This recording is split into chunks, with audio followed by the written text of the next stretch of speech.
Pemirsa, upaya penyelamatan dan bantuan memang sudah terdistribusi, namun ada beberapa wilayah yang juga masih terisolir. Kami hadirkan informasi selanjutnya, pemirsa. Menteri Infrastruktur dan juga Pembangunan Kewilayahan Agus Harimurti Yudhoyono atau AHY memastikan bahwa pemerintah akan bergerak cepat membenahi berbagai infrastruktur yang rusak akibat bencana alam di wilayah Sumatera dan juga Aceh. Sebelumnya pemirsa, kami hadirkan terlebih dahulu informasi terkini dari PD Aceh. Sudah ada rekan kami, Brili di sana. Silakan laporan Anda.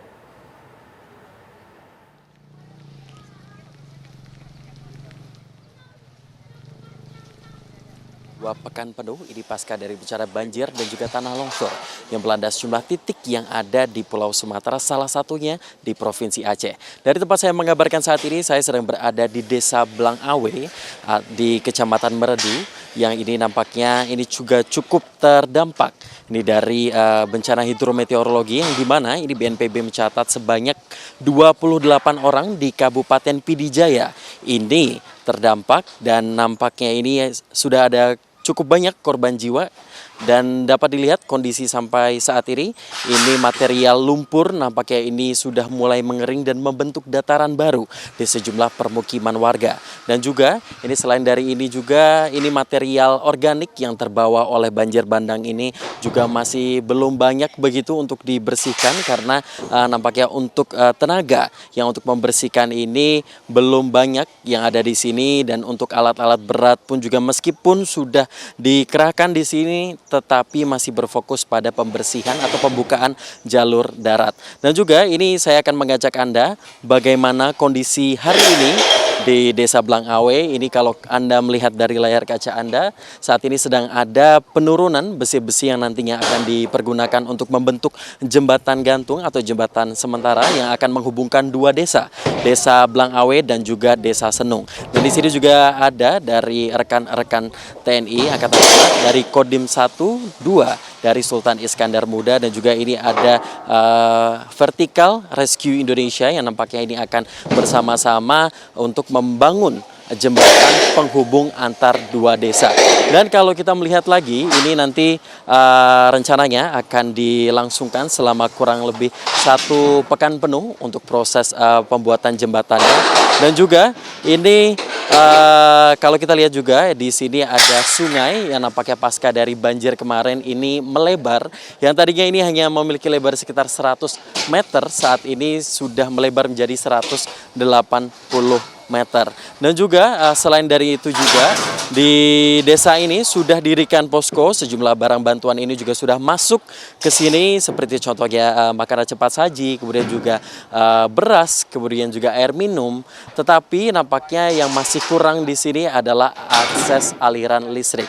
Karena meskipun kemarin sempat kita dengar bersama-sama bagaimana nanti akan ada proses pemulihan di sejumlah provinsi Aceh yang terdampak banjir bandang dan juga tanah longsor ini, namun dari tempat saya mengabarkan, karena saya bermalam di sini, saya sejak pukul 22 malam lalu ini sudah dilakukan pemadaman listrik, dan sampai dengan saat ini pun juga nampaknya listrik belum pulih.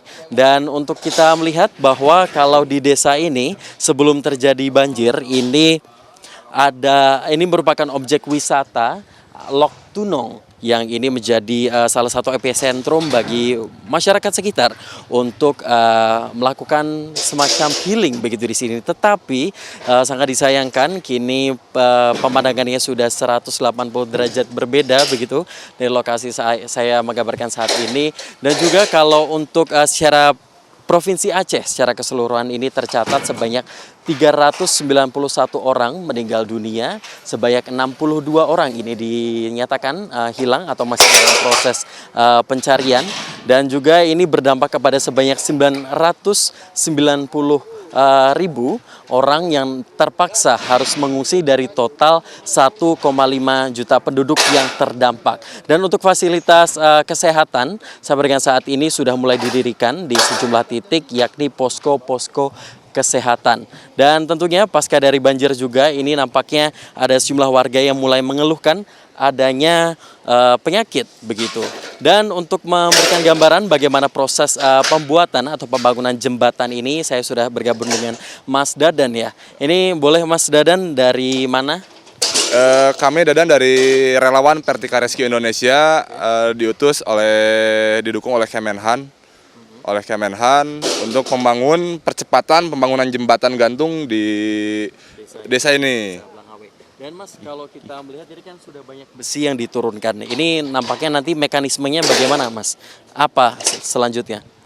Untuk sementara ini kita narik ke poros untuk titik lokasi jembatan. Yang kedua penggalian. Terus jembatan kita sangat cepat karena tidak menggunakan cor. Jadi kita hanya membenamkan batu-batu besar untuk angkur-angkurnya. Selanjutnya kita tarik bentangan-bentangan seling dan pembuatan tiang untuk gapura. Ini kalau perkiraan Mas, sejauh ini akan memakan waktu berapa lama sih Mas? Untuk pengerjaan kurang lebih 3 minggu. 3 minggu. 3 minggu. Ini pun juga bekerja sama dengan TNI ya. Betul. Iya, dan juga ini ada kepala desa juga yang ada di sini Mas. Tapi Mas, kalau Mas melihat sendiri ini kan dengan adanya banjir ini kan sejumlah jalur darat tertutup, kemudian jembatan pun rusak. Tapi targetnya sejauh ini bagaimana Pak Mas? Untuk di wilayah Aceh ini untuk target ada beberapa jembatan yang akan dibangun oleh tim dari relawan Vertika Rescue di wilayah Aceh dan umumnya di seluruh Indonesia. Mas, kita kemarin mendengar ada jembatan Bailey atau jembatan darurat begitu yang dibuat di antara dari PD Jaya menuju ke Biren. Untuk pertimbangan, kenapa ini tidak dibuat jembatan Bailey Mas untuk di desa ini? Untuk jembatan Bailey karena pertimbangan untuk percepatan dan akses juga karena untuk jembatan kita adalah jembatan darurat. Pada prinsipnya jembatan ini yang penting masyarakat bisa menyeberang dengan aman. Jembatan kita bisa dilalui 3 orang bergantian dan 1 motor bergantian. Satu motor bergantian bisa nanti ya melewati jembatan yang ada di sini. Baik Mas Dadan, terima kasih banyak waktunya. Dan juga ini pemirsa, saya akan mengajak Anda untuk melihat bagaimana sekarang kondisi yang ada di sana. Dan ini nampaknya memang bantuan ini sudah mulai berdatangan. Salah satunya adalah suplai untuk pakaian dan nampaknya masyarakat ini ya diharapkan sudah dapat setidaknya bertahan hidup selama kurang lebih 1 minggu ke depan dengan jumlah bantuan yang ada saat ini. Dan untuk pakaian-pakaian sendiri juga dapat dilihat melalui layar kaca Anda, ini sudah banyak donasi pakaian bersih yang layak pakai untuk masyarakat yang ada di sini dan kemarin pun juga sudah dilakukan proses pemilahan.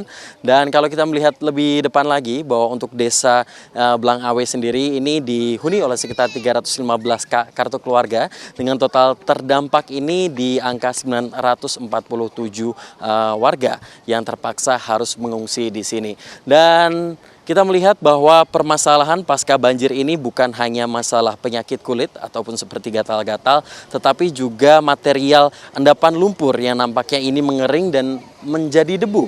Dan ini tentunya menjadi permasalahan baru. Terlebih juga ini nantinya apabila ada aktivitas lalu lalang kendaraan ini debu-debu di sini dapat terhirup oleh masyarakat sehingga tidak jarang kita melihat bahwa masyarakat ini sudah melindungi atau memproteksi diri mereka masing-masing menggunakan masker.